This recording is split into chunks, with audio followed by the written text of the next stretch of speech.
Hello दोस्तों। तो आज हम जो करने जा रहे हैं वो है हमारा जो टेस्ट पेपर 1 है, जो विज़न के आते हैं 2022 का है ये।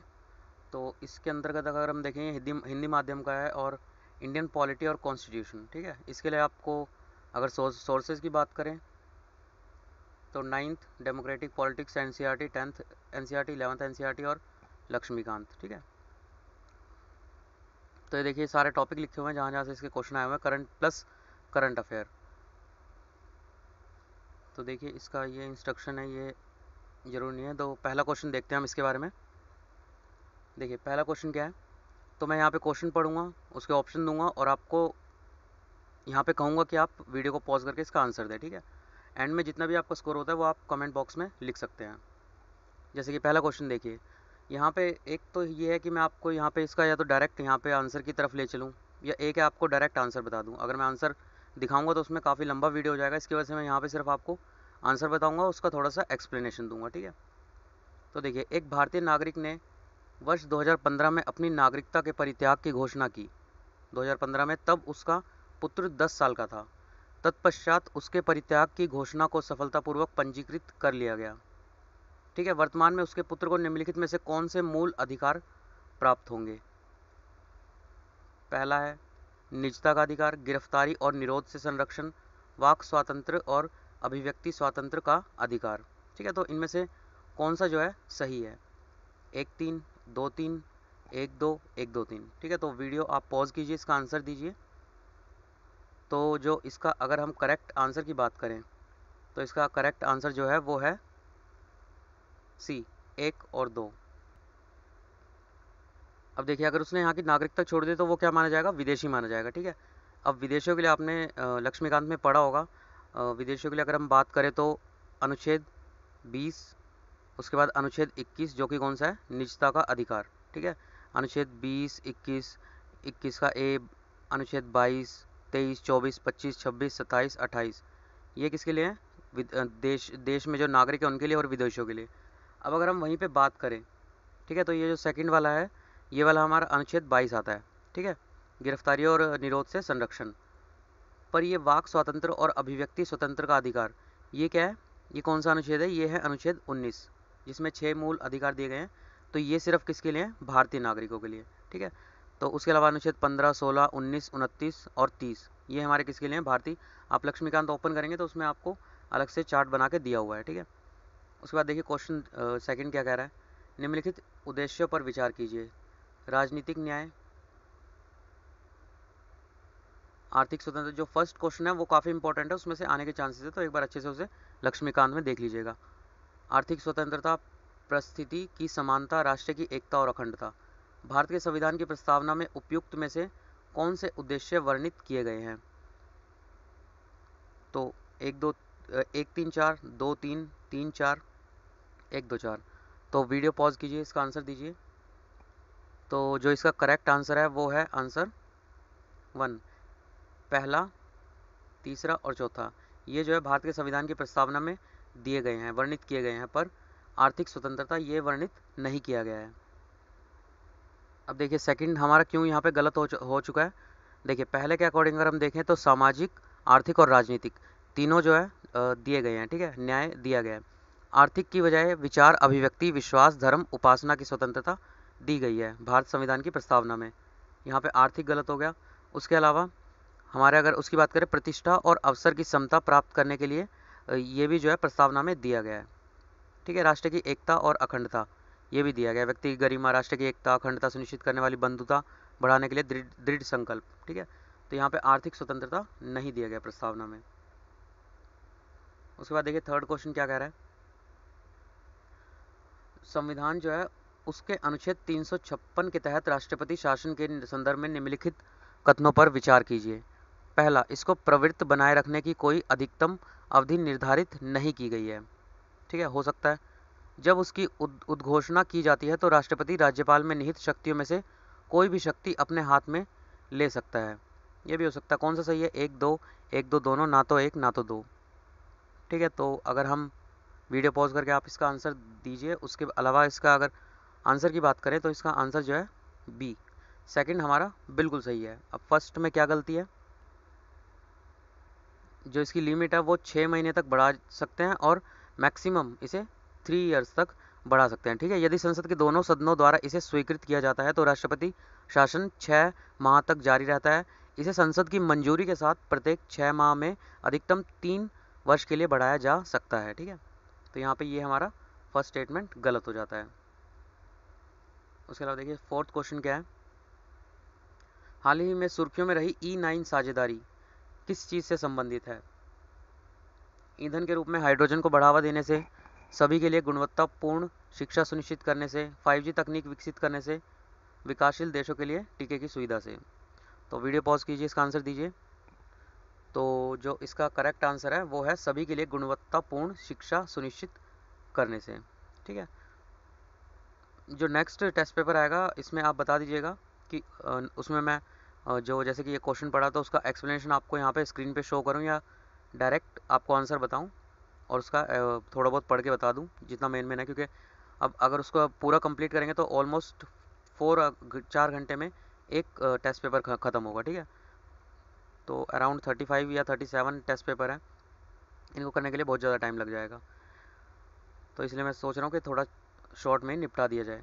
संविधान की दूसरी अनुसूची जो है उसमें उपबंधित प्रशासनिक प्रावधान संबंधित है भारत के नियंत्रक महालेखा परीक्षक से, हो सकता है उच्च न्यायालयों में न्यायाधीशों से, ये भी हो सकता है संसद के सदस्यों से, हो सकता है संघ लोक सेवा आयोग के सदस्यों से। कौन सा सही है? 1 2 3 4 1 4 1 2 3 4। तो वीडियो पॉज कीजिए, इसका आंसर दीजिए। तो इसका जो करेक्ट आंसर है वो है इसका फर्स्ट, पहला और दूसरा जो है दूसरी अनुसूची में है, पर ये संसद के सदस्य संघ लोक सेवा आयोग नहीं है। ठीक है, अगर हम दूसरी अनुसूची की बात करें तो उसमें कौन कौन होते हैं? भारत के राष्ट्रपति, राज्यों के राज्यपाल, लोकसभा के अध्यक्ष उपाध्यक्ष, राज्यसभा के सभापति उपसभापति, राज्यों की विधानसभा के अध्यक्ष और उसके भी उपाध्यक्ष, राज्यों की विधान परिषद के सभापति और उपसभापति, उच्चतम न्यायालय के न्यायाधीश, उच्च न्यायालय के न्यायाधीश, भारत के नियंत्रक महालेखा परीक्षक। ठीक है, तो ये अनुच्छेद 368 जो होता है दूसरी अनुसूची में, उसके दायरे से बाहर संसद के दोनों सदनों के साधारण बहुमत से संशोधित किया जा सकता है। अब देखिए अगला क्वेश्चन क्या है, स्वतंत्रता के उपरांत संविधान के भाग जो 4 है उसके तहत विभिन्न निदेशक तत्वों को प्रभावी करने के लिए राज्य द्वारा अनेक विधियां निर्मित की गई। इस संदर्भ में निम्नलिखित कथनों पर विचार कीजिए। ठीक है, तो क्या क्या विधियां थी? वन्यजीव अधिनियम 1972 और वन अधिनियम 1980 अनुच्छेद 50 को प्रभावी बनाते हैं, हो सकता है। खादी और ग्राम उद्योग बोर्ड अनुच्छेद 43 को प्रभावी बनाते हैं, ये भी हो सकता है। 73वां संविधान संशोधन अधिनियम अनुच्छेद 40 को प्रभावी बनाता है, ये भी हो सकता है। तीनों आपने अनुच्छेद पढ़े होंगे तो इसके बारे में देखा होगा। कौन सा इसमें से कथन सही है? तो 3 1 2 2 3 1 2 3। ठीक है, तो वीडियो पॉज कीजिए, इसका आंसर दीजिए। तो अगर हम इसके करेक्ट आंसर की बात करें तो सी 2 और 3 इसके बिल्कुल सही हैं और फर्स्ट यहाँ पे गलत हो जाता है। क्यों हो जाता है? क्योंकि ये जो है अनुच्छेद 50 में नहीं, ये अनुच्छेद 48 के क इसके अंतर्गत दिया गया, वन्यजीव अधिनियम 1972 और 1980। ठीक है, ये इसको प्रभावी बनाते हैं 48 के क को। अब देखिए अगला क्वेश्चन क्या है, हाल ही में सुर्खियों में रहे दरबार स्थानांतरण, इसका संबंध किससे है? सेंट्रल विस्टा पुनर्निर्माण परियोजना से, हो सकता है। उत्तराखंड उच्च न्यायालय के स्थानांतरण से, हो सकता है। बाघ पुनर्वास परियोजना से, हो सकता है। जम्मू और कश्मीर की राजधानी के द्विवार्षिक स्थानांतरण से, यह भी हो सकता है। तो वीडियो पॉज कीजिए, इसका आंसर दीजिए। तो इसका जो करेक्ट आंसर है, दरबार स्थानांतरण किससे रिलेटेड है? जम्मू कश्मीर की राजधानी के द्विवार्षिक स्थानांतरण से। तो थोड़ा सा मैं इसका एक्सप्लेनेशन दे देता हूँ कि हाल ही में 144 वर्षों में पहली बार जम्मू कश्मीर प्रशासन द्वारा वर्तमान कोविड-19 संकट के मद्देनज़र संघ राज्य क्षेत्र की राजधानी के वर्ष में 2 बार होने वाले स्थानांतरण, जिसे दरबार स्थानांतरण कहा जाता है, उसको रोक दिया गया है। ठीक है, अब अगला क्वेश्चन देखते हैं क्या है। तो सरकार के जो संसदीय स्वरूप है उसके संदर्भ में निम्नलिखित कथनों पर विचार कीजिए। पहला, मंत्रीगण प्रक्रिया की गोपनीयता के सिद्धांत पर कार्य करते हैं, यह भी हो सकता है। मंत्रीगण विधायिका और कार्यपालिका दोनों के सदस्य होते हैं, यह भी हो सकता है। प्रधानमंत्री मंत्रिपरिषद का नेता या प्रधान होता है, ये भी हो सकता है। कौन सा इनमें से सही है? तो 1 3 2 2 3 1 2 3। ठीक है, तो वीडियो पॉज कीजिए, इसका आंसर दीजिए। तो इसके अगर करेक्ट आंसर की हम बात करें तो तीनों इसकी स्टेटमेंट क्या है, बिल्कुल सही है। ठीक है, इस जो ये PDF है मैं इसको ग्रुप में भी डाल दूंगा, वहाँ से आप जो है इसको एक्सप्लेनेशन पढ़ भी सकते हैं, देख भी सकते हैं। उसके बाद क्वेश्चन 9 देखिए क्या कह रखा है। मूल अधिकारों पर राष्ट्रीय आपातकाल के प्रभाव के संदर्भ में निम्नलिखित कथनों पर विचार कीजिए। ठीक है, राष्ट्रीय आपातकाल में मूल अधिकारों पर क्या फ़र्क पड़ेगा, काफ़ी इंपॉर्टेंट क्वेश्चन है। जब राष्ट्रीय आपातकाल की उद्घोषणा की जाती है तो अनुच्छेद 19 स्वतः निलंब हो जाता है। ठीक है, तो हो भी सकता है। राष्ट्रीय आपातकाल के दौरान किसी भी मूल अधिकारों के प्रवर्तन को निलंबित करने वाले राष्ट्रपति के आदेश को संसद के अनुमोदन की आवश्यकता होती है, ये भी हो सकता है। तो वीडियो पॉज कीजिए, इसका आंसर दीजिए, जिसमें ऑप्शन क्या है, एक दो दोनों, ना तो एक ना तो दो। तो इसका अगर हम करेक्ट आंसर की बात करें तो इसका जो आंसर है करेक्ट सेकंड स्टेटमेंट बिल्कुल ठीक है। राष्ट्रीय आपातकाल के दौरान किसी भी मूल अधिकारों के प्रवर्तन को निलंबित करने वाले राष्ट्रपति के आदेश को संसद के अनुमोदन की आवश्यकता होती है, पर पहला गलत है। तो क्यों गलत है? तो अगर हम अनुच्छेद 19 की बात करते हैं तो उसमें सम्मिलित जो 6 अधिकार होते हैं उनको केवल तभी निलंबित किया जा सकता है जब राष्ट्रीय आपातकाल की उद्घोषणा युद्ध या बाह्य आक्रमण के आधार पर की जाती हो, ना कि सशस्त्र विद्रोह के आधार पर। ठीक है, उसके अलावा अनुच्छेद 19 स्वतः निलंब तभी होता है जब आपातकाल की उद्घोषणा का आधार या तो युद्ध या बाह्य आक्रमण हो। प्रारंभ में यह प्रावधान संविधान में उपबंधित नहीं था, इसे 44वें संविधान संशोधन द्वारा अंत्य स्थापित किया गया, इसलिए एक कथन सही नहीं है। ठीक है, जो वो होते हैं राष्ट्रीय आपातकाल होते हैं वो अनुच्छेद 358 और 359 इनके द्वारा जो है इसको एक्सप्लेन किया जाता है। 358 में अनुच्छेद 19 जो होता है उसके द्वारा प्रत्याभूत मूल अधिकारों के निलंबन से संबंधित है, इसमें मतलब ये जो है निलंबित हो जाता है। और 359 में क्या होता है, अनुच्छेद 20 और 21 को जो प्रत्याभूत अधिकार है उनको छोड़कर बाकी सभी जो है निलंबित हो जाते हैं। 9 के बाद देखिए 10वां क्वेश्चन क्या है। निम्नलिखित में से कौन जो है संविधान सभा की प्रारूप समिति का सदस्य नहीं था? BN राव, BR अम्बेडकर, अल्लादी कृष्णा स्वामी अय्यर, KM मुंशी। ठीक है, तो वीडियो पॉज करके इसका आंसर दीजिए। तो इसमें जो है BN राव ये इन जो है सभा के वो नहीं थे, प्रारूप में सम्मिलित नहीं थे, बाकी तीनों थे। ठीक है, तो इसके एक्सप्लेनेशन में देख लीजिएगा, काफ़ी सारे नाम दे रखे हैं। उसके अलावा देखिए 11वां क्वेश्चन क्या है। संविधान सभा के संदर्भ में निम्नलिखित में से कौन से कथन सही है?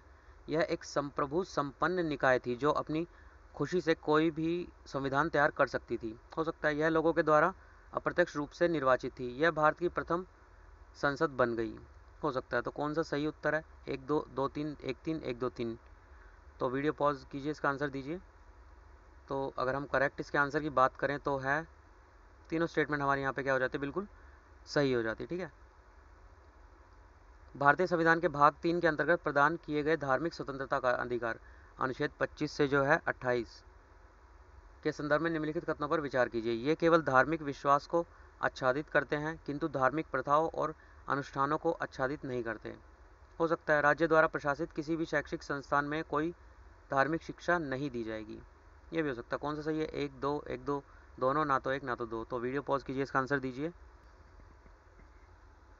तो देखिए यहाँ पे देखिए केवल आया हुआ है। ठीक है, शैक्षणिक संस्थान में कोई धार्मिक शिक्षा नहीं दी जाएगी। जब भी स्ट्रांगली किसी चीज़ को मना किया जाए, है ना, तो वहाँ पे वो चांसेस होते हैं कि स्टेटमेंट गलत हो जाए। ठीक है, तो अगर हम यहाँ पे बात करें तो अनुच्छेद 25 जो है ना केवल धार्मिक विश्वासों को बल्कि धार्मिक जो आचरण होते हैं, जो अनुष्ठान होते हैं, उनको भी समाहित करता है। ठीक है, ये स्टेटमेंट केवल वाली गलत हो जाती है। सेकंड में क्या है, इसमें जो अनुच्छेद 28 है उसके अंतर्गत राज्य निधि से पूर्णतः पोषित किसी संस्था में कोई धार्मिक शिक्षा नहीं दी जाएगी, ऐसा कहा गया है। पर ऐसा कोई बात ऐसी शिक्षा संस्थान को लागू नहीं होगी जिसका प्रशासन राज्य करता है, किंतु जो किसी ऐसे विन्यास या न्यास के अधीन स्थापित हुई है जिसके अनुसार उस संस्था में धार्मिक शिक्षा देना आवश्यक है। मान लीजिए कोई संस्कृत स्कूल है, इस टाइप का है, तो वहाँ पे धार्मिक शिक्षा जो है दे सकते हैं। ठीक है, तो इसकी वजह से ये दोनों स्टेटमेंट गलत हो जाती हैं। उसके बाद देखिए 13वां क्या, निम्नलिखित में से कौन सा अनिवार्य रूप से एक संघीय राज्य व्यवस्था की विशेषता नहीं है? तो दोहरी नागरिकता, स्वतंत्र न्यायपालिका, कठोर संविधान, संविधान की सर्वोच्चता। तो वीडियो पॉज कीजिए, इसका आंसर दीजिए। तो इसका जो करेक्ट आंसर है वो है दोहरी नागरिकता। ये संघीय राज्य व्यवस्था की विशेषता नहीं है, एक ही देश में रह के दोहरी नागरिकता नहीं दी जा सकती है। अब देखिए 14 क्वेश्चन, इसको मतलब जब आप अटैम्प्ट करेंगे तो कोशिश कीजिएगा कमेंट बॉक्स में अपना स्कोर जरूर लिखें, कितना आया क्या नहीं आया।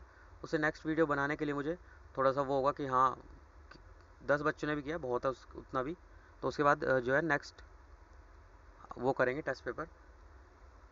निम्नलिखित युग्मों पर विचार कीजिए। प्रक्रिया, उसका पर्पज़ क्या है। पहल, मतदाताओं के प्रत्यक्ष मतों का द्वारा प्रस्तावित कानूनों का निर्णय करना। प्रत्याशी को वापस बुलाना। महत्वपूर्ण सार्वजनिक प्रश्न पर प्रत्यक्ष मत के माध्यम से मतदाताओं की राय लेना। उसके बाद जो लोकमत है वो क्या है, किसी प्रतिनिधि या अधिकारी को उसके कार्यकाल की समाप्ति से पहले हटाना। ठीक है, ये शायद हमने पढ़ा भी था, जो लास्ट ईयर करंट अफेयर पढ़ा था, हरियाणा में हुआ था, जो प्रत्याशी को वापस बुला लिया गया था। ठीक है, तो कौन से युग्म सही सुमेलित है इसमें, ये बताना है। तो वीडियो पॉज करके आप इसका आंसर दीजिए। 1, 3, 1, 2 दोनों और 1, 2, 3 तीनों। तो इसका जो करेक्ट आंसर है वो है हमारा 1। सिर्फ फर्स्ट स्टेटमेंट बिल्कुल हमारे यहाँ पे सही है, बाकी उसके अलावा देखिए प्रत्याशी को वापस बुलाना, तो यहाँ पे ये इससे हो जाएगा मैच। तो यहाँ पे थोड़ा सा मैं बता देता हूँ। सबसे पहले पहल या फिर इनिशिएटिव क्या होता है। ठीक है, ये तो आपको पता ही है, ये सही मैच है। तो यह एक तरीका होता है जिसके माध्यम से जनता विधायिका को किसी विधेयक को लागू करने के लिए प्रस्तावित कर सकती है। ठीक है, उसके बाद होता है रेफरेंडम या फिर जनमत संग्रह। यह एक प्रक्रिया होती है जिसमें प्रस्तावित विधान निर्वाचक मंडल को संदर्भित किया जाता है ताकि उसका निर्धारण उसके प्रत्यक्ष मतों के माध्यम से किया जाए। ठीक है, पर्याप्त समर्थन के साथ किसी भी प्रस्तावित विधि को चुनाव से मतदान के लिए रखा जा सकता है। उसके अलावा देखिए एक होता है रिकॉल, ये वाला वापस बुलाना। तो इसमें क्या होता है, यह एक उपाय है जिसके माध्यम से मतदाता एक जनप्रतिनिधि अथवा किसी अधिकारी को कर्तव्यों का पालन करने में विफल होने पर उसके कार्यकाल से पहले ही हटा सकता है। ये हरियाणा में हुआ था, मतलब बात चली थी, हुआ नहीं था, पर ये जो है वहाँ पे घटित हुआ था, मतलब ये प्रोसेस। लोकमत क्या होता है, प्लेबिसाइट सार्वजनिक महत्व के किसी भी मुद्दे पर लोगों की राय प्राप्त करने की विधि है। ठीक है, किसी महत्वपूर्ण सार्वजनिक प्रश्न के संबंध में या किसी राज्य के योग्य मतदाताओं का प्रत्यक्ष मत होता है। ठीक है, उसके बाद देखिए 15वां प्रश्न क्या है। संविधान, भारतीय संविधान के भाग 4 का जो ए है उसके अंतर्गत निम्नलिखित में से कौन से प्रावधान मौलिक कर्तव्य हैं। संविधान का पालन करना, उसके आदर्शों और संस्थाओं का आदर करना हो सकता है, नदियों और वन्य जीवों की रक्षा और संवर्धन करना हो सकता है, एक समान न्याय और लोगों के कल्याण को बढ़ावा देना, ये भी हो सकता है, भारत के सभी लोगों में समरसता और समान भ्रातृत्व की भावना को बढ़ावा देना, ये भी हो सकता है। तो कौन सा इसमें से जो है सही उत्तर चुनिए। 1, 2, 3, 4, 1, 2, 3, 1, 2, 3, 4। ठीक है, तो वीडियो पॉज कीजिए, इसका आंसर दीजिए। तो इसका जो करेक्ट आंसर है वो है पहला, दूसरा, तीसरा, तीनों स्टेटमेंट ठीक है, पर तीसरा जो थर्ड स्टेटमेंट है ये यहाँ पर गलत है। तो ये क्यों गलत है थर्ड, क्योंकि समान न्याय को बढ़ावा देना, ये क्या है, समान न्याय को बढ़ावा देना और लोगों का कल्याण क्रमशः अनुच्छेद 39 का ए और अनुच्छेद 38 इसके अंतर्गत आते हैं। ठीक है, और यह संविधान के भाग 4 में प्रदत्त जो डीपीएसपी है, राज्य के नीति निदेशक तत्व है, उसका एक भाग है। उसके बाद देखिए अगला क्वेश्चन क्या है। जो डीपीएसपी हैं, राज्य के नीति निदेशक तत्व हैं, उनके निम्नलिखित किन दो निदेशक तत्वों को अनुच्छेद 14 और अनुच्छेद 19 के अंतर्गत मौलिक अधिकारों पर वरीयता दी गई है। ठीक है, इनके ऐसे कौन से अनुच्छेद है, मतलब जिनको इन दोनों पे वरीयता दी गई है 14 और 19 पे। तो 38, 40, 50, 51, 44, 48, 39B, 39C। तो वीडियो पॉज करके इसका आंसर दीजिए। तो इसका जो करेक्ट आंसर है वो है 39B और 39C। ठीक है, तो थोड़ा सा इनके बारे में देख लेते हैं। तो जो ये दोनों अनुच्छेद हैं, इनमें वर्णित जो डीपीएसपी हैं उनको लागू कराने वाली किसी विधि को इस आधार पर असंवैधानिक और शून्य घोषित नहीं किया जा सकता कि वह अनुच्छेद 14 और अनुच्छेद 19 और अनुच्छेद 31 द्वारा प्रदत्त मौलिक अधिकारों का उल्लंघन करता है। मतलब मूलतः जब संविधान बना था तब ये कहा गया था कि इन दोनों का जो है इनके ऊपर वरीयता नहीं दी जाएगी। मतलब इनको जब ये दोनों आर्टिकल हैं, इनमें अगर किसी में मान लीजिए अगर उल्लंघन हो रहा है संविधान का, तो इनके ऊपर वरीयता नहीं दी जाएगी मूलतः। पर 1980 में जो मिनर्वा मिल्स मामला आया, उसमें संविधान जो सुप्रीम कोर्ट था उसने इसको शून्य घोषित कर दिया। मतलब अगर कहीं पे मौलिक अधिकारों का उल्लंघन होगा तो वहाँ पे इन दोनों ही आर्टिकल को इनके ऊपर वरीयता दी जाएगी। उसके बाद देखिए भारतीय संविधान के भाग 4 के अंतर्गत प्रदत्त नीति निर्देशक के तत्व जो हैं उनमें संदर्भ में निम्नलिखित कथनों पर विचार कीजिए। ग्रामीण क्षेत्रों में व्यक्तिगत या सहकारी आधार पर कुटीर उद्योगों को प्रोत्साहन देना हो सकता है। काम पाने का तथा बुढ़ापा, बीमारी और निःशक्तता के मामले में लोक सहायता का अधिकार सुनिश्चित करना, ये भी हो सकता है। एससी और एसटी और समाज के अन्य कमजोर वर्गों के शैक्षणिक और आर्थिक हितों को प्रोत्साहन देना, ये भी हो सकता है। सहकारी समितियों के स्वैच्छिक गठन को प्रोत्साहन देना। तो इनमें से कौन से जो है गांधीवादी विचारधारा पर आधारित हैं? 1 2 3 2 4 1 2 3 1 3 4 1 2 3 4। ठीक है, तो वीडियो पॉज करके आप इसका आंसर दीजिए। तो इसका अगर जो करेक्ट आंसर है वो है 1 3 4। ये तीनों जो है गांधीवादी विचारधारा पर आधारित है, 1 3 4 पर। ये वाला जो काम पाने का तथा बुढ़ापा, बीमारी और निःशक्तता के मामले में लोक सहायता का अधिकार सुनिश्चित करना, ये गांधीवादी विचारधारा पर नहीं है। तो अगर हम इसकी बात करें, ये है अनुच्छेद 43। ठीक है, अगर SC ST वाले की बात करें तो ये है अनुच्छेद 46।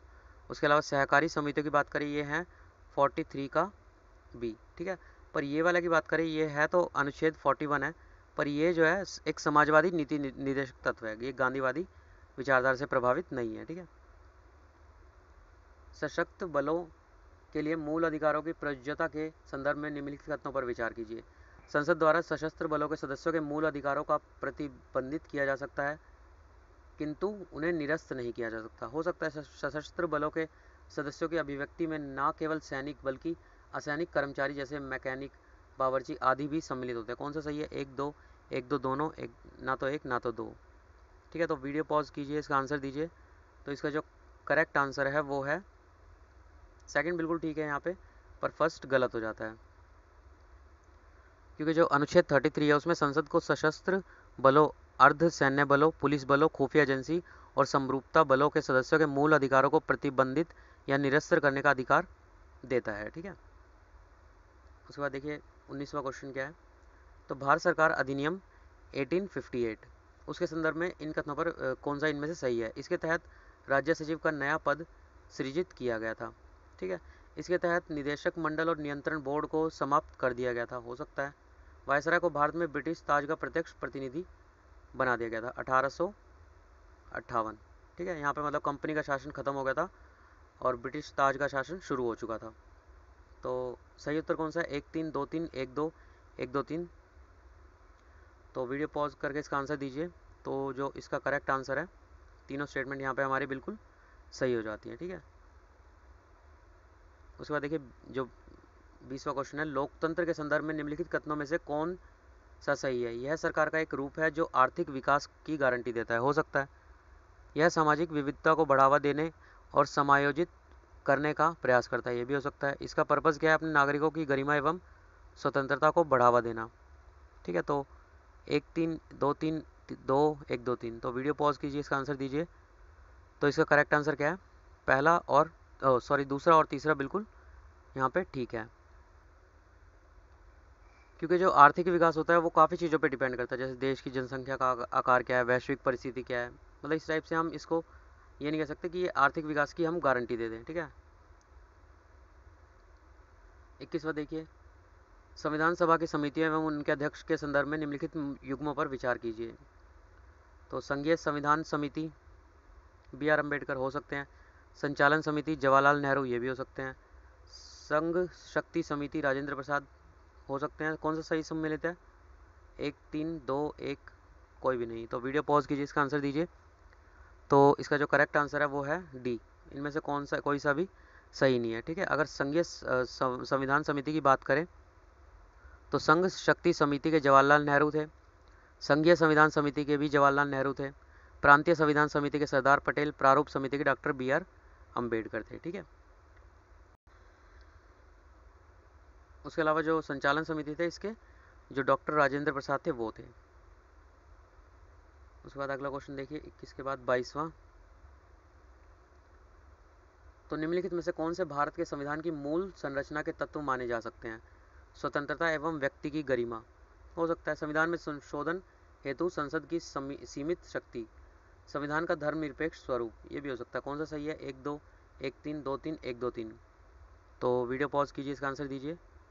तो इसका जो करेक्ट आंसर है वो है थर्ड। ये तीनों ही क्या है, संविधान की मूल संरचना के तत्व माने जाते हैं। मूल संरचना एक बार आप बुक में देख लीजिएगा, काफ़ी सारे हैं, और मैं इसका वो PDF दूंगा, उसमें भी आप देख सकते हैं। 23वां, भारत के महान्यायवादी के संदर्भ में निम्नलिखित कथनों पर विचार कीजिए। भारतीय संविधान के अनुच्छेद 76 में भारत के महान्यायवादी के पद का प्रावधान किया गया। वह भारत के सॉलिसिटर जनरल के अधीनस्थ होता है और उसकी सहायता करता है। तो कौन सा सही है? एक दो दोनों, ना तो एक ना तो दो। तो इसका जो करेक्ट आंसर वो क्या है? केवल एक। ये बिल्कुल ठीक है, पर यहाँ पे सेकंड स्टेटमेंट गलत हो जाती है, क्योंकि भारत का जो सॉलिसिटर जनरल भारत के महान्यायवादी का अधीनस्थ अधिकारी होता है। यह देश का दूसरा सर्वोच्च विधि अधिकारी होता है, दूसरा, ठीक है, जो महान्यायवादी की सहायता करता है। सॉलिसिटर जनरल की सहायता भारत के एडिशनल सॉलिसिटर जनरल द्वारा की जाती है, ठीक है। उसके बाद देखिए 24वां क्वेश्चन क्या है। सरफेस एनहाउस्ड रमन स्पेक्ट्रोस्कोपी SERS, इसके संदर्भ में निम्नलिखित कथनों पर विचार कीजिए। यह अणुओं के रमन प्रकीर्ण संवर्धन पर आधारित आणविक पहचान हेतु प्रयोग की जाने वाली तकनीक है। हो सकता है इस तकनीक का उपयोग डेंगू के तीव्र निदान में यूज़ किया जा सकता है। कौन सा सही है? एक दो दोनों, ना तो एक ना तो दो। तो यहाँ पर हमारा जो करेक्ट आंसर है वो है सी। दोनों स्टेटमेंट हमारी बिल्कुल ठीक है SERS के बारे में। इस क्वेश्चन का इन क्वेश्चनों का मतलब पर्पज़ यही होता है कि आपको डायरेक्ट ये बताया, इसके बारे में दोनों वो बता दी, कहीं पे अगर दिखे तो डायरेक्ट आप उसको हिट कर दे, ठीक है। उसके बाद देखिए जो राष्ट्रीय अनुसूचित जाति आयोग है NCSC, इसके बारे में शायद आज हम पढ़ भी रहे थे पॉलिटी में। तो इसके संदर्भ में निम्नलिखित कथनों पर विचार कीजिए। यह अनुसूचित जातियों और अंगल भारतीय समुदायों के शोषण के विरुद्ध सुरक्षा उपाय प्रदान करता है। यह अनुसूचित जातियों की सूची में जातियों के समावेशन या बहिष्करण को निर्दिष्ट करता है। हो सकता है यह राष्ट्रपति को अनुसूचित जातियों के लिए सुरक्षा उपाय में किए गए कार्यों की वार्षिक रिपोर्ट देता है। कौन सा सही है? 1 2 2 3 1 3 1 2 3, ठीक है। तो जो इसका करेक्ट आंसर है वो क्या है? दूसरा गलत है, पहला और तीसरा स्टेटमेंट बिल्कुल ठीक है। क्योंकि सेकंड स्टेटमेंट में क्या है? राष्ट्रपति निर्दिष्ट करता है कि प्रत्येक राज्य और संघ राज्य क्षेत्र में किन जातियों को अनुसूचित जातियों के रूप में माना जाएगा, ठीक है। तो यहाँ पे सेकंड स्टेटमेंट हमारा बिल्कुल गलत हो जाता है। उसके बाद 26 देखिए, 86वें संवैधानिक संशोधन अधिनियम 2002 के द्वारा भारतीय संविधान के निम्नलिखित भागों में से किन में अनुच्छेदों को अंतःस्थापित किया गया था? मूल कर्तव्य, मूल अधिकार, राज्य के नीति निदेशक तत्व। कौन सा सही है? 1 2 1 2 2 3 1 2 3। तो इसका जो करेक्ट आंसर है वो क्या है? यहाँ पे तीनों स्टेटमेंट बिल्कुल ठीक है। उसके बाद देखिए 27वां क्या है? रासायनिक हथियार निषेध संगठन OPCW, इसके संदर्भ में निम्नलिखित कथनों पर विचार कीजिए। तो यह रासायनिक हथियार कन्वेंशन 1997 हेतु कार्यान्वयन निकाय है। हो सकता है यह हस्ताक्षरकर्ता देशों में निरीक्षण करने हेतु अधिकृत है। भारत OPCW का सदस्य नहीं है, ये भी हो सकता है। कौन सा सही है? 1 2 1 2 3 1 2 3। तो इसका जो करेक्ट आंसर है वो क्या है? वीडियो पॉज करके पहले आप आंसर दीजिए। उसका करेक्ट जो आंसर है वो है 1 और 2, दोनों स्टेटमेंट बिल्कुल ठीक है यहाँ पे, पर ये सेकंड स्टेटमेंट गलत हो जाता है, क्योंकि जो OPCW है वो हस्ताक्षरकर्ता देशों द्वारा कन्वेंशन के अनुपालन को सत्यापित करने हेतु निरीक्षण के लिए अधिकृत है, ठीक है। जबकि यहाँ पे क्या लिखा हुआ है? हस्ताक्षरकर्ता देशों में निरीक्षण करने हेतु अधिकृत है। मतलब यहाँ पे क्या लिखा है? हस्ताक्षरकर्ता देशों में, पर यहाँ पे है हस्ताक्षरकर्ता देशों द्वारा निरीक्षण करने हेतु अधिकृत है, ठीक है। सिर्फ में और द्वारा, सिर्फ इतना ही डिफरेंस है। अब देखिए नेक्स्ट क्वेश्चन क्या है? 28वां, केंद्रीय सतर्कता आयोग CVC, इसके संदर्भ में निम्नलिखित कथनों पर विचार कीजिए। इसकी स्थापना वर्ष 1964 में एक सांविधिक निकाय के रूप में हुई थी। हो सकता है इसे द्वितीय प्रशासनिक सुधार आयोग की अनुशंसा के आधार पर स्थापित किया गया था, ये भी हो सकता है। इसका अधिकार क्षेत्र संघ के कार्यों के संबंध में सेवारत अखिल भारतीय सेवाओं के सदस्यों तक विस्तृत है, ये भी हो सकता है। इसमें कौन सा सही नहीं है? नहीं पे ध्यान रखिएगा। 1 1 2 दोनों, 3 1 2 3, ठीक है। तो अगर इसके करेक्ट, वीडियो पॉज करके आप आंसर दीजिए। जो इसका करेक्ट आंसर है वो है पहला, और दूसरा स्टेटमेंट बिल्कुल यहाँ पे ठीक है। तीसरा क्यों गलत है? अच्छा, यहाँ पे जो है ये नहीं है, ठीक है। नहीं है मतलब कौन सी स्टेटमेंट सही नहीं है केंद्रीय सतर्कता आयोग के बारे में? तो ये दोनों स्टेटमेंट हमारी क्या है? गलत है। और थर्ड स्टेटमेंट बिल्कुल सही है। ठीक है, तो यहाँ पे पहली स्टेटमेंट क्यों गलत है, क्योंकि ये जो सीवीसी है उसको 1964 में केंद्र सरकार द्वारा पारित कार्यकारी प्रस्ताव के द्वारा स्थापित किया गया था। ठीक है, ये कोई सांविधिक निकाय नहीं है।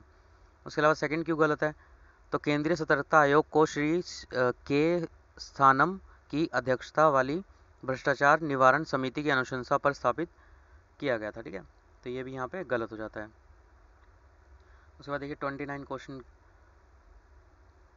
निम्नलिखित में से किसके द्वारा विश्व जनसंख्या स्थिति रिपोर्ट 2021 जारी की गई, तो संयुक्त राष्ट्रीय जनसंख्या कोष द्वारा हो सकता है, इकोसॉक, संयुक्त राष्ट्रीय आर्थिक एवं सामाजिक परिषद, विश्व बैंक, संयुक्त राष्ट्रीय विकास कार्यक्रम द्वारा। तो इसका वीडियो पॉज करके आप आंसर दीजिए। तो इसका जो सही आंसर है वो क्या है, संयुक्त राष्ट्रीय जनसंख्या कोष, ये इसका करेक्ट आंसर है। ठीक है, अगर इसकी शीर्षक की बात करें तो इसका शीर्षक क्या था रिपोर्ट का, तो my body is my own नामक शीर्षक से विश्व जनसंख्या स्थिति रिपोर्ट 2021 जारी की गई थी। ठीक है, उसके बाद 30 क्वेश्चन देखिए क्या है, तो अनुच्छेद 368 के अंतर्गत संविधान संशोधन के संदर्भ में निम्नलिखित कथनों पर विचार कीजिए। संविधान संशोधन विधेयक को किसी गैर सरकारी सदस्य द्वारा पेश नहीं किया जा सकता। हो सकता है विधेयक को प्रत्येक सदन में साधारण बहुमत से पारित किया जाना अनिवार्य है, यह भी हो सकता है। संशोधन विधेयक के प्रयोजन के लिए संयुक्त बैठक आयोजित करने का प्रावधान नहीं है, यह भी हो सकता है। कौन सा सही है, 1 2 3, 1 2 3, 2 और 3। ठीक है, तो वीडियो पॉज करके इसका आंसर दीजिए। तो इसका जो करेक्ट आंसर है वो है थर्ड स्टेटमेंट, इसका बिल्कुल ठीक है, बाकी दोनों क्या है, गलत है। तो जो स्टेटमेंट 1 है वो क्यों गलत है, तो सही स्टेटमेंट क्या है, विधेयक को किसी मंत्री या गैर सरकारी सदस्य द्वारा प्रस्तुत किया जा सकता है और इसके लिए राष्ट्रपति की पूर्व स्वीकृति आवश्यकता नहीं है। ठीक है, इसलिए यहाँ पे ये गलत हो जाता है। सेकंड क्यों गलत है, तो सही स्टेटमेंट क्या है यहाँ पे, इसमें जो विधेयक होता है उसको प्रत्येक सदन में विशेष बहुमत द्वारा पारित करवाना अनिवार्य होता है। ठीक है, विशेष बहुमत, ना कि साधारण बहुमत। इसका अर्थ यह है कि विधेयक सदन के उपस्थित और मत देने वाले सदस्यों के कम से कम 2/3 बहुमत द्वारा पारित किया जाना अनिवार्य होगा। ठीक है, इसलिए यहाँ पे सेकंड भी हमारा क्या है, गलत है। अब देखिए 31 क्वेश्चन, कभी कभी सुर्खियों में रहने वाला made in America tax plan ये संबंधित किससे है, आधार शरण एवं लाभ हस्तांतरण से, जेनरिक दवाओं पर व्यापार बाधाओं से, वैश्विक कंपनी पर कार्बन कर से, H1B1 वीज़ा धारकों पर कर से। तो वीडियो पॉज कीजिए, इसका आंसर दीजिए। तो इसका जो करेक्ट आंसर वो क्या है, आधार शरण और लाभ हस्तांतरण से। ठीक है, उसके बाद अगला क्वेश्चन देखिए क्या है, तो जो नाटो है उसके संदर्भ में निम्नलिखित कथनों पर विचार कीजिए। नाटो क्या है, अटलांटिक महासागर से सटे सभी देशों का एक सैन्य गठबंधन है। हो सकता है यह इस सिद्धांत पर आधारित है कि नाटो के एक या अधिक सदस्यों पर आक्रमण को सभी पर आक्रमण माना जाएगा, ये भी हो सकता है। आपने न्यूज़ में अगर हालिया उसमें रूस और यूक्रेन के युद्ध में नाटो काफ़ी हाईलाइट रहा है तो पढ़ा होगा। तो इसका जो करेक्ट आंसर है वो क्या है, सेकंड स्टेटमेंट बिल्कुल ठीक है, पर कथन एक सही नहीं है। क्यों सही नहीं है, नाटो अटलांटिक महासागर सटे सभी देशों का एक सैन्य गठबंधन है, क्योंकि जो नाटो है उसके साथ साथ अमेरिका ने अफगानिस्तान से निकलने का निर्णय लिया था, और नाटो यूरोप और उत्तरी अमेरिका के देशों का एक सैन्य संगठन है। ठीक है, नाटो यूरोप और उत्तरी अमेरिका दोनों का। अब देखिए अगला क्वेश्चन क्या है, तो भारत परिषद अधिनियम 1861 इसके द्वारा निम्नलिखित में से कौन से प्रावधान प्रदान किए गए थे। ठीक है, तो इसमें वायसराय को आपातकाल के दौरान विधान परिषद की संस्तुति के बिना अध्यादेश जारी करने की शक्ति प्रदान थी, यह भी हो सकता है। इसने विधि निर्माण की प्रक्रिया में भारतीय प्रतिनिधियों को शामिल करने की शुरुआत की। इसने बम्बई और मद्रास प्रेसिडेंसी की विधायी शक्ति को बहाल कर विकेंद्रीकरण की प्रक्रिया की शुरुआत की। तो इसका आंसर क्या है, 1 2 2 3 1 3 1 2 3 दोनों। तो वीडियो पॉज करके इसका आंसर दीजिए। तो इसका जो करेक्ट आंसर है वो तीनों स्टेटमेंट हमारी यहाँ पे बिल्कुल सही है। ठीक है, उसके बाद देखिए अगला क्वेश्चन क्या है, 34। तो इसके अंतर्गत जो मूल कर्तव्य है उसके संदर्भ में इन कथनों में से कौन सा सही नहीं है। तो मूल कर्तव्य को कुछ अन्य विधिक प्रावधानों के माध्यम से लागू किया जा सकता है, हो सकता है ये भी गलत हो सकता है। इसमें बताना कौन सा गलत है। ठीक है, ये विधि के संवैधानिक वैधता का परीक्षण करने के न्यायालयों की सहायता करते हैं। हो सकता है भारत में निवास करने वाले विदेशियों के लिए मूल कर्तव्य को विस्तारित किया जा सकता है, हो सकता है संप्रभुता की रक्षा करना और उसे अक्षुण्ण रखना एक मूल कर्तव्य है, ये भी हो सकता है। तो वीडियो पॉज करके आप आंसर दीजिए। तो इसका जो करेक्ट आंसर है वो कौन सा है? सी। सी यहाँ पे जो है विदेशियों के लिए ये मूल कर्तव्य जो है विस्तारित नहीं किए जा सकते। ये यहाँ पे लिखा है ना किया जा सकता है, तो ये नहीं किया जा सकते। उसके बाद अगला क्वेश्चन क्या है? 35। हाल ही में जो सुर्खियों में रहा जलवायु पर नेताओं के शिखर सम्मेलन लीडर समिट ऑन क्लाइमेट पहल का शुभारंभ किसके द्वारा किया गया? तो भारत, फ्रांस, यूरोपीय संघ, यूएसए। तो इसका जो करेक्ट आंसर है वो क्या है? यूएसए। यूएसए ने leader summit on climate change की पहल की। 36 देखिए, भारत से कृषि निर्यात के संदर्भ में निम्नलिखित कथनों पर विचार कीजिए। पहला, 1991 के एलपीजी सुधारों के बाद भारत कृषि उत्पादों का शुद्ध निर्यातक बना हुआ है। हो सकता है कृषि वस्तुओं के वैश्विक निर्यात से भारत की हिस्सेदारी सबसे अधिक है। हो सकता है भारत की निर्यात बास्केट में बासमती चावल और समुद्री उत्पादों की प्रमुखता है। ये भी हो सकता है। थोड़ा इंपॉर्टेंट भी, अगर सही है तो भी, गलत है तो भी। सही है तो ज़्यादा इंपॉर्टेंट है। कौन सा सही है? 1 2 2 3 3 1 3। तो वीडियो को जो है पॉज कीजिए, इसका आंसर दीजिए। तो इसका जो करेक्ट आंसर है वो क्या है? पहला। और जो तीसरा स्टेटमेंट है वो बिल्कुल यहाँ पे ठीक है, ठीक है, पर यहाँ पे सेकंड स्टेटमेंट गलत है। तो सेकंड स्टेटमेंट क्यों गलत है? क्योंकि जैसा कि अगर थोड़ा सा हम कॉमन सेंस लगाया कि भारत की इतनी ज़्यादा जनसंख्या है, तो हम जितना भी वो उगाते हैं उसमें से आधे से ज़्यादा तो खुद ही कंज्यूम कर लेते हैं, ठीक है। तो सबसे अधिक नहीं है। अगर देखें हम तो ये इसका हिस्सेदारी वैश्विक उसमें सिर्फ 2% है। मतलब ये 9th रैंक में आता है। हमसे पहले और भी काफ़ी सारे देश हैं जैसे कि थाईलैंड, इंडोनेशिया। ये देश क्या है, इन देशों की तुलना में भी हमारा जो निर्यात है वो बहुत कम आता है, ठीक है। इसके अलावा देखिए अगला क्वेश्चन क्या है? 37। किसी राज्य में राष्ट्रपति शासन लागू करना निम्नलिखित में से किन परिस्थितियों में अनुचित होगा? आम चुनावों के बाद त्रिशंकु विधानसभा की स्थिति में, जहां एक मंत्रिमंडल इस्तीफा दे देता है और कोई अन्य दल बहुमत के आधार पर सरकार बनाने में सक्षम ना हो। उसके बाद भ्रष्टाचार के आरोपों के कारण राज्य में व्याप्त कोई कुशासन है, ठीक है। तो कौन सा सही है? 1 2 3 2 3 1 3। तो वीडियो पॉज कीजिए, इसका आंसर दीजिए। तो इसका जो करेक्ट आंसर है वो क्या है? राष्ट्रपति शासन जो है किसी राज्य में राष्ट्रपति शासन लागू करना किन परिस्थितियों में अनुचित होगा? तो जो हमारी थर्ड स्टेटमेंट है, इसमें हम जो है राष्ट्रपति शासन नहीं लगा सकते भ्रष्टाचार के आरोपों के कारण राज्य में व्याप्त कुशासन से, ठीक है। बाकी दोनों में राष्ट्रपति जो है वो शासन वो लग सकता है, ठीक है। उसके बाद देखिए 38 क्वेश्चन क्या है? निम्नलिखित में से कौन सा 1946 में गठित अंतरिम सरकार के सदस्य थे? लियाकत अली खान, सरदार पटेल, डॉक्टर राजेंद्र प्रसाद। कौन सा सही है? 1 3 1 2 3 1 2 3। तो वीडियो पॉज कीजिए, इसका आंसर दीजिए। तो इसका जो आंसर है वो तीनों ही बिल्कुल सही है। और भी बहुत सारे सदस्य थे, जवाहरलाल नेहरू, सरदार पटेल, राजेंद्र प्रसाद, जॉन मथाई, जगजीवन राम, सरदार बलदेव सिंह, राजगोपालाचारी, लियाकत अली खान, ठीक है। इसलिए डी बिल्कुल यहाँ पे सही हो जाता है। 39 देखिए, इसमें से कौन सा जो है लोकतांत्रिक देश में संविधान के कार्य हैं? कौन से कार्य हैं संविधान के इसमें से? यह सरकार शक्तियों को नियंत्रित करता है, हो सकता है। यह राजनीतिक आत्मनिर्णय के साधन के रूप में कार्य करता है, ये भी हो सकता है। यह शांतिपूर्ण तरीके से सामाजिक बदलाव लाने के लिए एक साधन के रूप में कार्य करता है, ये भी हो सकता है। कौन सा सही उत्तर है? 1 2 1 3 1 2 3। तो वीडियो पॉज कीजिए, इसका आंसर दीजिए। तो इसका जो करेक्ट आंसर है वो है तीनों स्टेटमेंट यहाँ पे हमारी बिल्कुल सही है। 40 क्वेश्चन देखिए, विभिन्न अधिनियमों के माध्यम से अंग्रेजों द्वारा लागू किए गए संवैधानिक सुधारों के संदर्भ में निम्नलिखित कथनों में से कौन सा सही है? भारत सरकार अधिनियम 1935, इसने केंद्र में द्वैध शासन लागू किया था, हो सकता है। भारत परिषद अधिनियम 1909 ने सिख और अंगल भारतीयों के लिए सांप्रदायिक प्रतिनिधित्व लागू किया था, यह भी हो सकता है। भारत परिषद अधिनियम 1892 ने विधायकों को बजट पर चर्चा करने की शक्ति प्रदान की थी, तो ये भी हो सकता है। तो अगर हम इसके वो देखें ऑप्शन 1 1 3 2 1 2 3। तो वीडियो पॉज करके आप आंसर दीजिए इसका। तो इसका जो करेक्ट आंसर वो क्या है? पहला और तीसरा स्टेटमेंट, मतलब सेकंड जो है इसका आंसर सही है।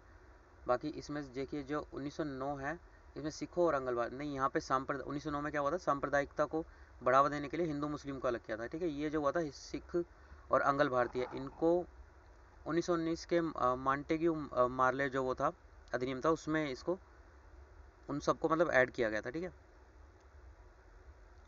उसके अलावा देखिए अगला क्वेश्चन क्या है,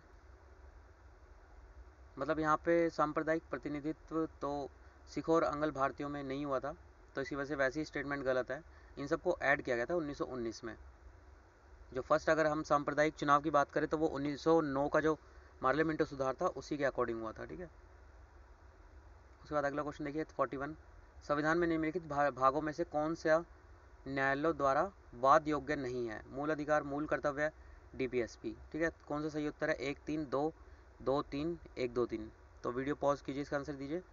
तो इसका जो करेक्ट आंसर है वो क्या है 41 का हमारा 2 और 3, ये जो है ये वाद योग्य नहीं है। मूल कर्तव्य मतलब अनिवार्य नहीं है, ये अगर इनका हनन होता है तो जैसे हम कोर्ट में जा सकते हैं, पर इनका हनन होता है तो हम कोर्ट में नहीं जा सकते। ये हमारे एक तरह से जैसे हम कहते हैं ना कि बड़ों का आदर करना चाहिए, ठीक है।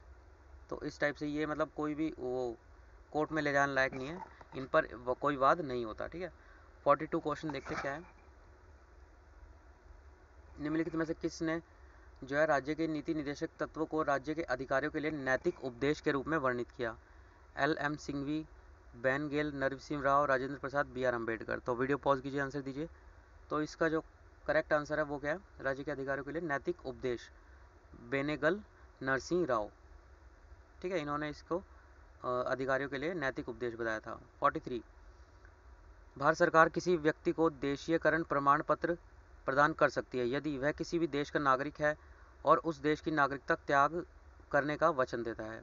हो सकता है यह संविधान की 8वीं अनुसूची में उल्लिखित किसी भाषा का यथा योग्य ज्ञान रखता है। हो सकता है वह पिछले 7 वर्षों में लगातार भारत में निवास कर रहा हो। कौन सा सही है? 1 2 2 3 3 1 2 3। तो इसका जो करेक्ट आंसर है वो क्या है 43 का पहला और दूसरा स्टेटमेंट बिल्कुल ठीक है। तो ये जो यहाँ पे थर्ड में 7 साल दे रखा है ये है 11 ईयर, 11 ईयर से कम ना हो, ठीक है। भारत का जो कैग है नियंत्रक महालेखा परीक्षक निम्नलिखित में से किस निकाय के लेखाओं का लेखा परीक्षा करता है? केंद्रीय मंत्रालय, एयर इंडिया, राज्य सहकारी समितियाँ। कौन सा सही है? 1 1 2 2 3 1 2 3। तो इसका जो करेक्ट आंसर है वो क्या है पहला और दूसरा, केंद्रीय मंत्रालय और एयर इंडिया का ये जो है लेखाओं का लेखा परीक्षा करता है। उसके बाद 45 देखिए, सशस्त्र बलों द्वारा मानव अधिकारों के उल्लंघन के संबंध में राष्ट्रीय मानवाधिकार आयोग जो NHRC है उसकी एक सीमित भूमिका है। इन संदर्भ में कौन सा कथन जो है सही है? यह सशस्त्र बलों द्वारा मानव अधिकारों के उल्लंघन के संबंध में सरकार में से स्वतः संज्ञान सुओ मोटो जो होता है उसके द्वारा रिपोर्ट मांग सकता है। हो सकता है सरकार को 3 माह के भीतर राज्य मानव अधिकार आयोग की अनुशंसाओं पर की गई कार्रवाई के बारे में सूचित करना आवश्यक है। ये भी हो सकता है। तो कौन सा सही है? 1 2 1 2 दोनों, ना तो 1 ना तो 2। तो इसका जो करेक्ट आंसर है वो है दोनों स्टेटमेंट यहाँ पे हमारी बिल्कुल सही है। 45 के बाद 46 देखिए, तो इसमें जो है नागरिकता के से संबंधित निम्नलिखित में से किन प्रावधानों को भारतीय संविधान में मूल रूप से उपबंधित किया गया है? तो संविधान के लागू होने के बाद नागरिकता प्राप्त करने की विधि।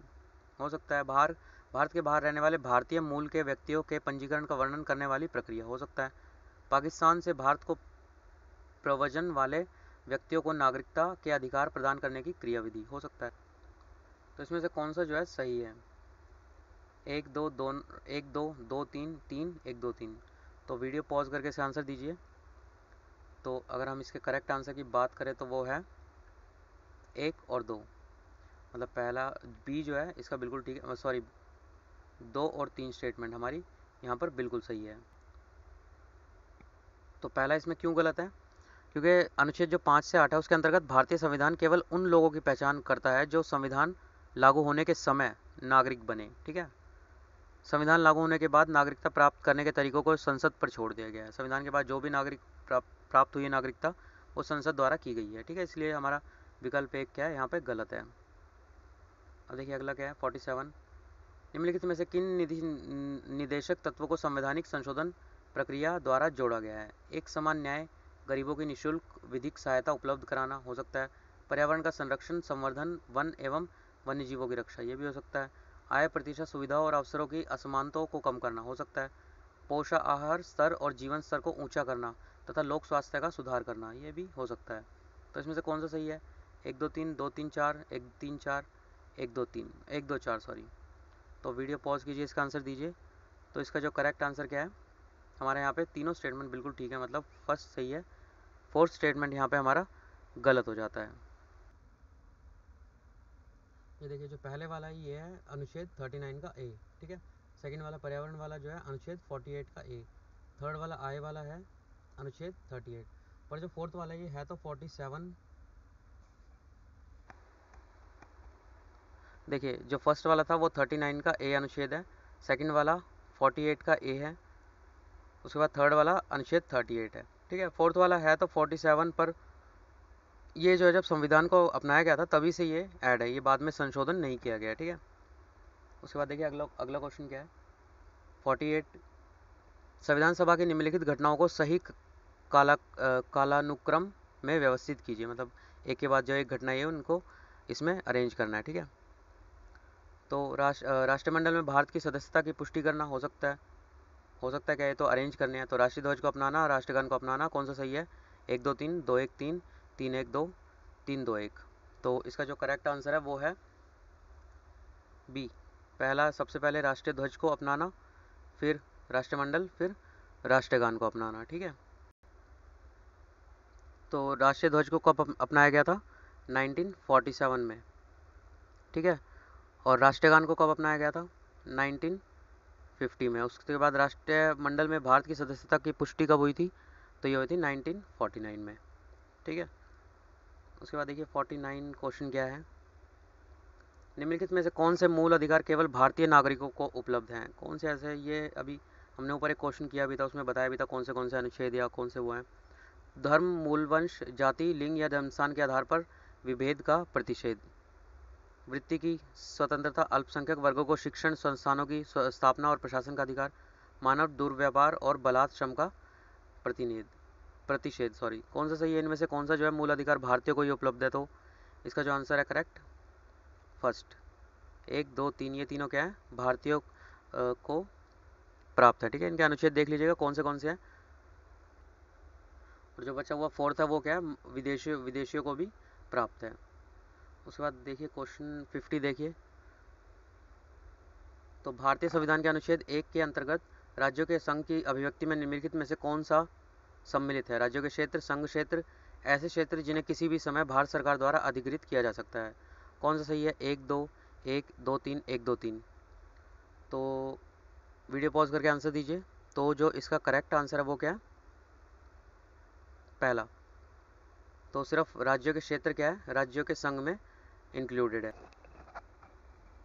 ठीक है। तो बस आज के लिए इतना ही। बाकी कमेंट बॉक्स में आप इसका जितने भी क्वेश्चन आपके सही हो गलत हो आप एक बार बता सकते हैं। उसके बाद इसके नेक्स्ट 50 जो है कल किए जाएंगे। तब तक के लिए हैव अ गुड नाइट।